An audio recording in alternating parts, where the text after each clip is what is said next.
What's your favorite scary movie? A franquia Premonição completou 25 anos esse ano e temos um retorno depois de 14 anos com Premonição 6 e estou fazendo um esquenta para a estreia do 6º filme e com isso comecei a revisitar todos os filmes da franquia. Já revisitei o primeiro filme e agora vamos para Premonição 2. Se vocês ainda não me conhecem, meu nome é Breno Bicalho. Sejam bem-vindos ao canal de terror Quarta Parede Investiga. E como eu disse, estamos no esquenta Premonição.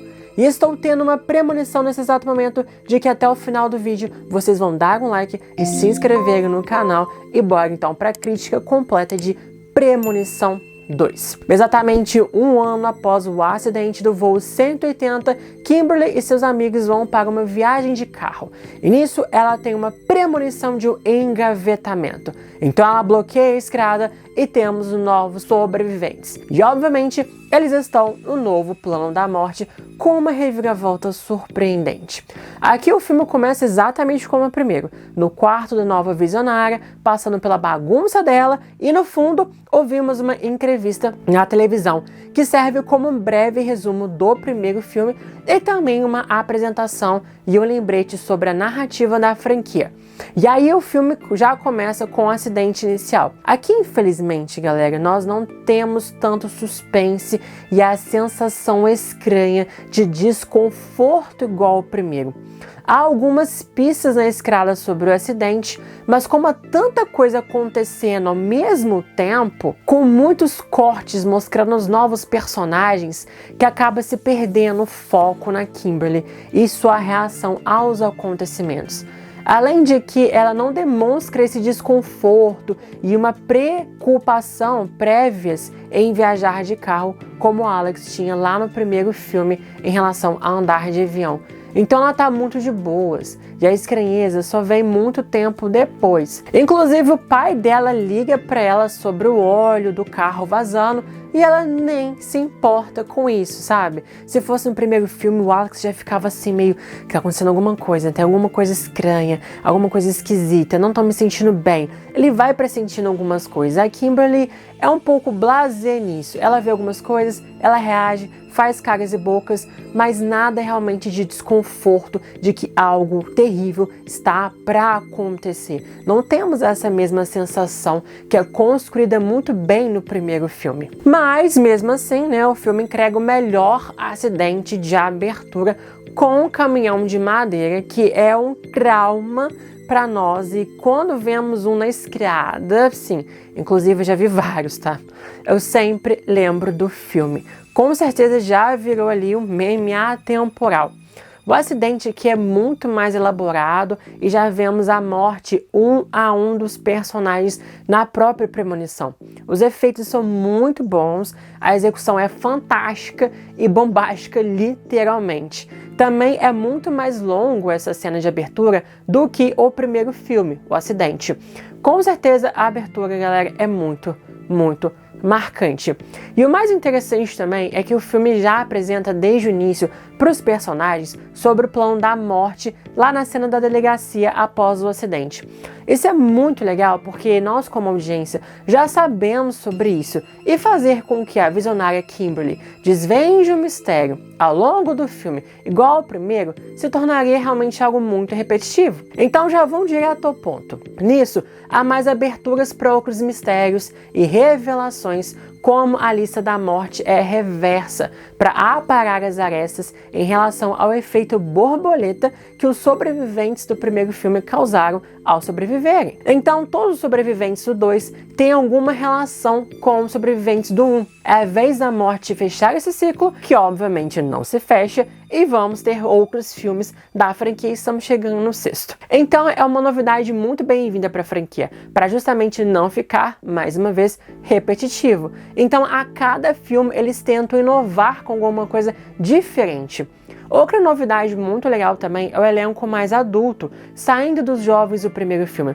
A Kimberly tem os seus amigos, mas morrem logo de cara. E os personagens não têm nenhuma relação um com o outro, eles não se conhecem, então são pessoas diferentes, idades diferentes, etnias diferentes, vivências diferentes. Isso é bom pro drama do filme, porque sempre causa uma divergência entre eles.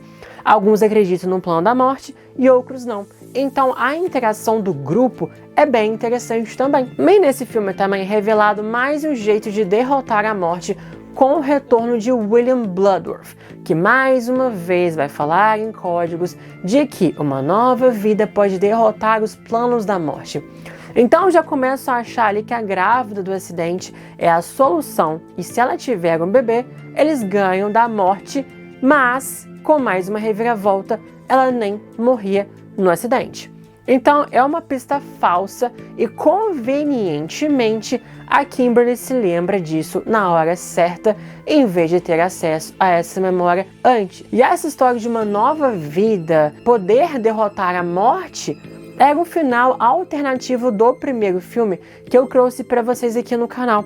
E naquela época foi um final e uma história rejeitados pelo público e acabaram mudando esse final. E por isso então eu me pergunto, por que eles decidiram reciclarem essa história cortada se não deu certo da primeira vez, se o público não agradou? E trouxeram isso para Premonição 2. Pra quê? Aliás, galera, olha, as premonições finais da Kimberly são muito convenientes.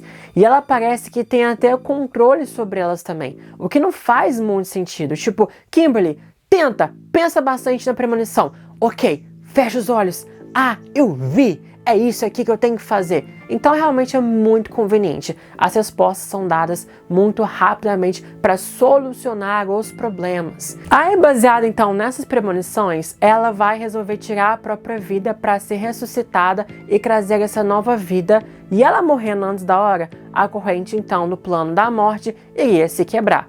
Mas obviamente dá muito errado, porque durante o filme eles salvam o garoto Brian, que deveria ter morrido, então a morte no final começa tudo de novo a partir dele. Então todos esses plots, todas essas narrativas, subtramas da grávida e da ressurreição de Kimberly levam a lugar nenhum. Então parece mais uma perda de tempo aqui. E é engraçado também que os personagens tomam algumas decisões tão convenientes, olha só.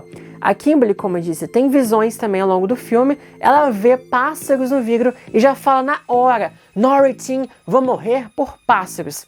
Ela já chega nessa conclusão muito rapidamente. E outra idiotice que eu acho aqui é que quando todos eles estão no carro, bem no final do filme, eles colocam a Cat para dirigir, sendo que ela é a próxima da lista a morrer. Gente, pra quê? Sabe, ela é a próxima a morrer. Ela tá dirigindo o carro. Se ela morrer ali, todo mundo vai capotar e vai todo mundo morrer junto ali, sabe? Não faz sentido colocar uma pessoa que tá prestes a morrer como a motorista do carro bem no final do filme. Não faz muito sentido. E outra também, o Eugene, ele tenta tirar a própria vida com uma arma, mas não consegue, porque não é a vez dele. Eles precisam morrer na ordem. Então parece que ele é invencível até chegar a vez dele. Então por que não protegem a Cat, que morreria antes dele, e eles sairiam para as tarefas que precisavam fazer? Porque ali todos eles seriam invencíveis. Porque aquela cena no final também, em que a morte protege o Burke para que a cerca matasse o Rory, o Burke acaba caindo no chão, ali por conta de uma árvore, e a cerca então atrás voa por trás dele e atinge o Rory. Então a solução seria: prende um deles ali, protege um deles ali, o resto tá invencível para poderem tentar impedir a morte com calma. Se um não morreu, o outro não vai morrer então. Então protege um e o resto faz as coisas. Então era uma solução muito óbvia ali, que eles não pensaram sobre isso. E outra também, galera, por que a Kimberly conseguiu tirar a própria vida antes do tempo e a morte não a impediu igual ao Eugene? A morte ainda bloqueou a porta do hospital para evitar o Burke de ajudá-la. Não faz sentido. Não era a hora dela de morrer e a morte deixa ela morrer? Há muitas falhas no roteiro aqui, galera, sinceramente. Uma outra coisa também que o filme peca é na atmosfera. Aqui não tem tanto essa atmosfera sombria, desconfortável que eu falei pra vocês, pesada, paranoica como no primeiro, que a gente sentia a presença da morte a todo momento. O filme tem uns momentos cômicos e desnecessários, com alguns diálogos bestas e muito cringes, que tiram um pouco a seriedade do filme. Uma dessas cenas é a do Rory lá no elevador, e que ele quer tirar o sujo da cara do homem com a saliva dele. E aquele homem lá cheirando do nada o cabelo da Nora. Como assim, gente? E o que esse homem estava fazendo com aqueles braços de manequim no elevador? Ah, e também tem outra cena. A cena da delegacia em que a bolsa da mulher grávida se rompe. É tudo tão cringe, as atuações canastronas. Essas cenas parecem mais uma sketch de show de comédia do que realmente um filme de terror. Além do filme também não ter uma carga gramática tão forte da visionária em comparação ao Alex, que o Alex se sentia culpado, confuso e bem depressivo com as mortes. Aqui a Kimberly perdeu os amigos logo de cara e poderiam ter explorado mais esses sentimentos dela, algo mais gramático, mas esse assunto nem é mais tocado. O primeiro filme parecia algo muito mais assim, intimista, e esse parece mais expansionista, com muitas gramas e subgramas que poderiam ter sido um pouco mais enxutas. E o filme também poderia ter explorado mais a presença da morte, como eu falei pra vocês, principalmente também na presença da música Highway to Hell. Como o primeiro explora a música tema da morte, e o terceiro filme também exploram bastante. Mas assim, um dos pontos altos do filme aqui, vamos falar bem do filme aqui, pelo menos para vocês não me tacarem hate aqui nos comentários. Mas um dos pontos altos do filme, com certeza, é o retorno da Claire para ajudar os novos protagonistas e a morte a todo momento tentando matar ela, que é uma coisa bem divertida ali. Como se ela estivesse amaldiçoada e a morte andasse com ela. Ela foi até corajosa e viu ele sair do hospital para ajudar, sabendo o que poderia ter acontecido com ela, porque realmente ela correu muito risco ali. Mas assim, realmente é uma pena, a morte dela chegou, a hora dela de morrer chegou ali no final. Ela merecia muito mais, obviamente, e eu acho que, sinceramente, o retorno dela ofuscou um pouco a visionária. Até mesmo pediram, nos bastidores, para a atriz A.J. Cook, que faz a Kimberly, pintar o cabelo de preto para que fosse distinguida ali da Claire. Mas uma coisa que eu não perdoo foi o que fizeram com o Alex. Mataram o personagem off-screen e de maneira ridícula, com um tijolo caindo na cabeça dele, depois de tudo que ele sofreu, merecia mais também. Podiam ter deixado ele de lado, falado que ele estava recluso, em algum lugar inacessível, e quem sabe ele poderia voltar no futuro, mas perderam exatamente essa oportunidade. As mortes desse filme são boas, algumas brincam com as nossas expectativas, como o Evan, que você acha que ele vai morrer no apartamento, só para ele não fugir, e no fim, a escada cai no olho dele. Que inclusive tem uma pista na geladeira, que eu vou trazer para vocês um vídeo sobre isso para vocês, com os ímãs ali que soletram eye, ou seja, olho, que é como ele morre no filme. A do Tim também, porque a gente acha que ele vai morrer no dentista, e muita gente tem medo de dentista, e daquele ferrinho no dente.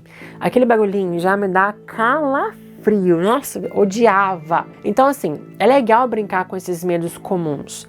E ele acaba morrendo ali esmagado por um vírus. Então você acha que ele vai morrer no dentista e não morre no dentista. A morte do elevador também brinca com esse medo de elevadores, e as outras são mais inesperadas.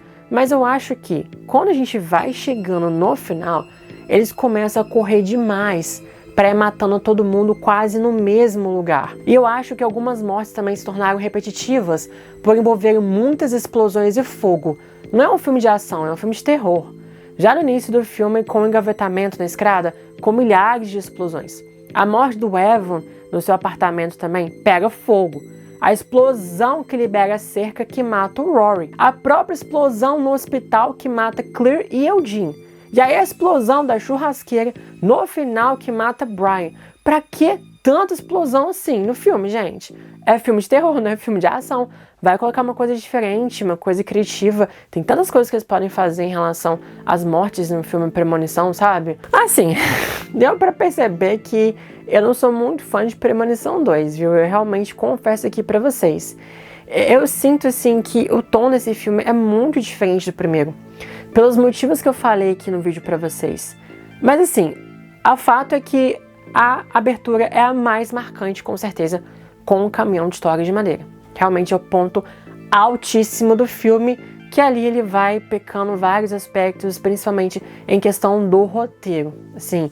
E galera, essa é a minha opinião, obviamente, não é uma opinião unânime, vocês podem discordar de mim numa boa, obviamente com respeito, mas eu não consigo não trazer esses erros narrativos, assim, de roteiro aqui pra vocês, porque o primeiro filme é muito bom, então a gente espera que o segundo também seja tão bom quanto, e não traz exatamente a mesma maestria que foi feita com o primeiro filme. Então acho que essa sequência é um pouco inferior ao primeiro filme, não é uma das minhas favoritas, mas enfim, essa é realmente a minha opinião. Eu sei que muita gente gosta de Premonição 2 e espero que vocês não me taquem hate aqui e que a gente consiga conversar numa boa aqui, debatendo sobre isso, galera. Então comentem o que vocês acham desse filme, se vocês gostam, não gostam.